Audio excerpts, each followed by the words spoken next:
So one of the things that I see all the time is people say, hey, Nikki, I got this great idea. I'm going to start my childcare business and I'm going to buy this, this, and that. And I saw this at the store, and they go into this major list of things that they want to get to start their childcare business off. And I'm thinking, whoa, slow down.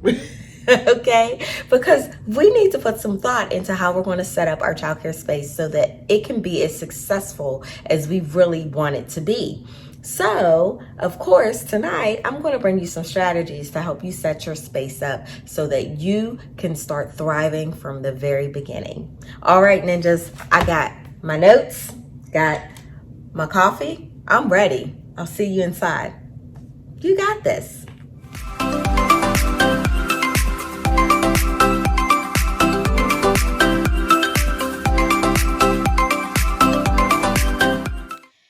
Ninjas, welcome back. Nikki B here, the founder and owner of ChildcareNinjas.com. I am here in one of my smaller facilities today because we are going to be talking all about setting up your childcare space. So in 2006, I started my childcare business from my home with next to nothing. And here we are almost 15 years later.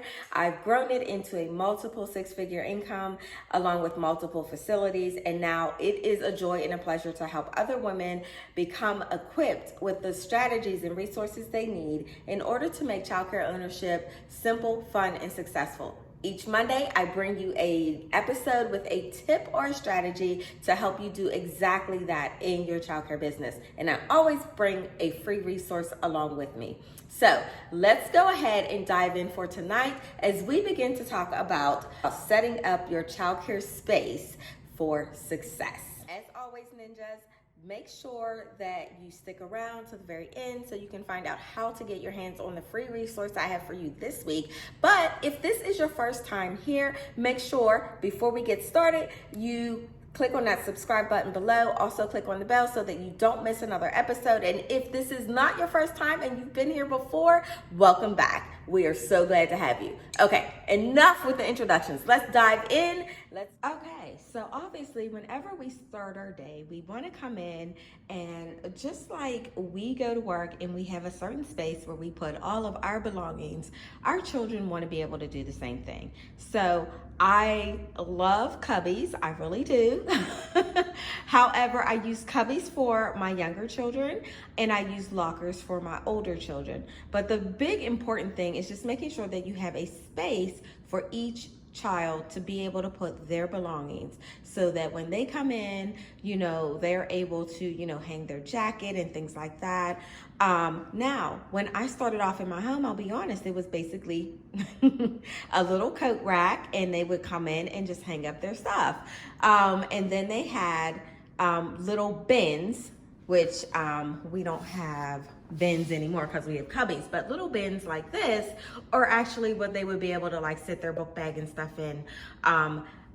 You can see I was able to actually locate what we call the milk crate, the infamous milk crate from back in the day. I was actually able to get that from one of the stores nearby. So I use that for like extra blankets in there. But the important thing is just making sure that your children have a space of their own for them to put their things. And so you can find some really unique ways to do that. Inside our cubbies, we're able to actually let them have their mats because we have the folded mats so they can have their mat, their blanket, and they can fit, their jacket and things like that in there. And so that's just how we utilized it. Now you can also utilize, and I won't do names because we do have names on the bottom part, but you can also see we did numbers as well. So they also know that, their particular number goes with their name and that's where they put their things at. So here's just a thought on how to handle, our personal belongings. So we don't have an outdoor space in this particular facility.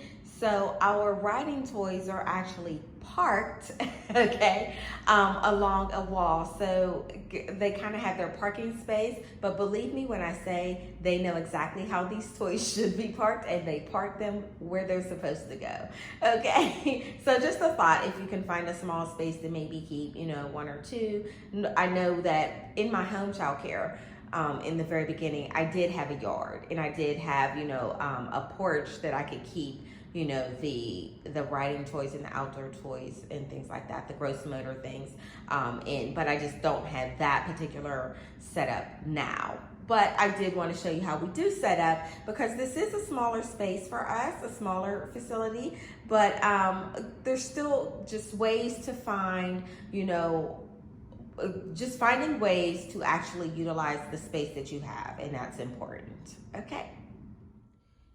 Everybody needs their own space, and sometimes we all need that space where we can just kind of veg out and kind of take some time for ourselves and be by ourselves. Whenever I'm reading, I like to go into my own space, and most of my children like to, do that too. Whenever they are looking at a book, they kind of want to do it alone. So we just make sure that we have that space for them. And this tends to be the space that they really like to come and grab a book and, just sit down and look at it here on the nice comfy couch or lounge. Okay. I actually picked this up from a childcare business that was closing down. So it was also not a huge expense. Make sure that, your dream furnishings and dream ideas for your childcare business do not have to be super expensive. Think about trying to find places that are either, closing down, not reopening, maybe they're upgrading. There are a lot of things out there where you can make, where you can really find some good finds and it not be, massive expensive. So don't give up on that thought. Okay, so we all know that our children learn the most from playing. And so dramatic play is a huge piece of childcare. I don't care where you go or how big or how small you are, dramatic play is a huge thing. And to be honest, there are days I need dramatic play. So you might even catch me in the dramatic play area as well. But yes, so just making sure that you have, some things in the dramatic play section of your childcare, so that the children can play house and market and every other thing that they can possibly imagine. I like to make sure that there's something comfortable for like seating in the dramatic play area, and of course, what is dramatic play without a kitchen? So and again, some of these pieces that you see here were purchased from a childcare business that was shutting down. Actually, the owner was retiring at the time. So you can definitely find some things that, normally would be super expensive if you purchased them from one of like the catalogs or something like that. But, if someone is shutting down, you can look on some of the things like I'm drawing a blank when it comes to them, but similar to like Craigslist or OfferUp and things like that. And there are some businesses that as they're going out, they will list their items on there. Also keep an eye out for like doctor's offices that are maybe upgrading their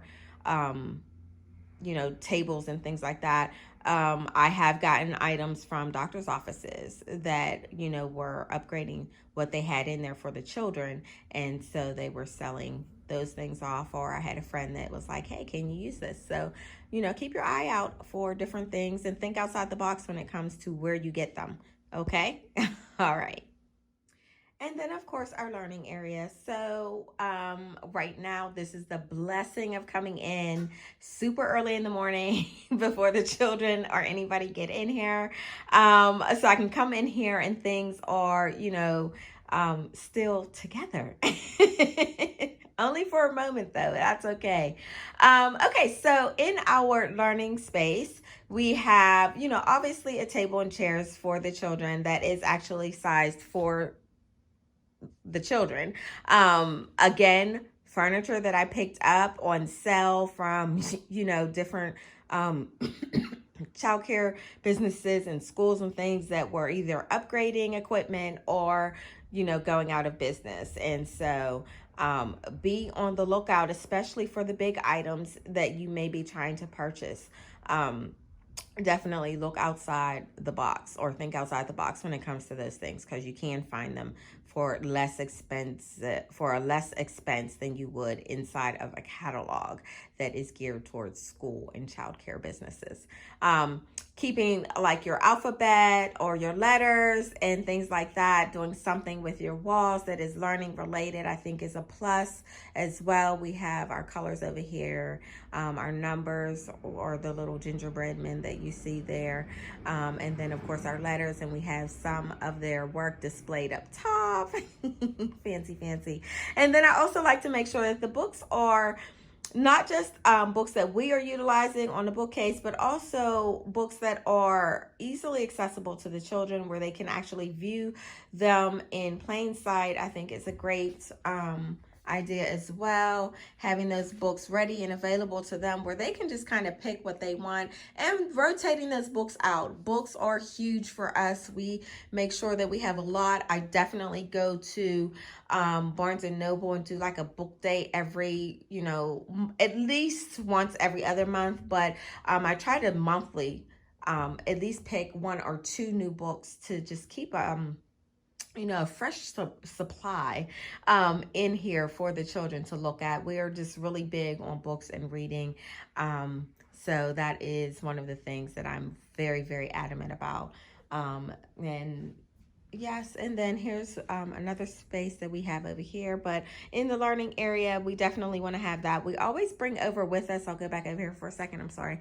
But we always bring with us whatever our learning lesson is for the day, so that we don't always have like the glue and all of that stuff out at the learning table. But as we, plan out our days and things like that, we will bring that stuff in when it's time for that, and then we will move it back out, just because when we have the younger children, you don't want to like keep those things out, because we do also have our infants in here from time to time as well. We never want to chance that, so we just make sure that we bring our learning tools with us, and then we remove them from this room. And speaking of our infants, we do have this space right here. I love these things because we can utilize them, for the infants to crawl around in when our other toddlers that are maybe walking or, doing their own thing and they're in this space as well.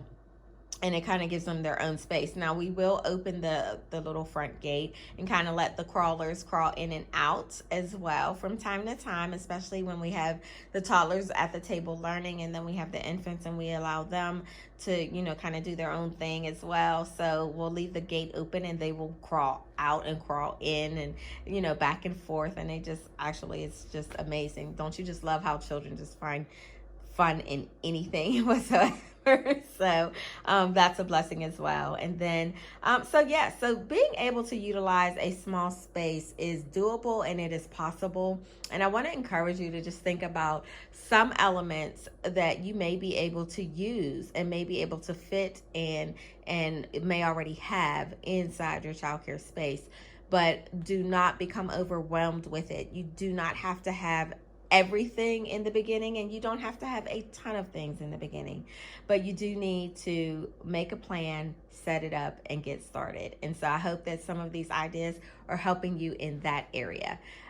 Make sure that you click on the link down below in the show notes and grab yourself the free resource that will help you in creating that checklist that you need to set up your childcare business for success.